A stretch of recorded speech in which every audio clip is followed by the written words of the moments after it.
कोई नहीं करना चाहता। हम जानते हैं पर्यावरण जो हमारे लिए बहुत ज़रूरी है, अगर कोई नहीं होगा तो हम जीवित कैसे रहेंगे।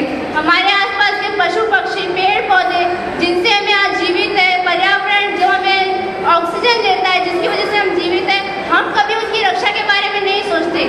पहले हम इन्हें लगाते थे, इनका संरक्षण करते थे। जैसे कि आप सबको अमृता देवी की कहानी तो पता ही होगी, पूरा का पूरा गांव पेड़ बचाने के लिए कट गया, मर गया।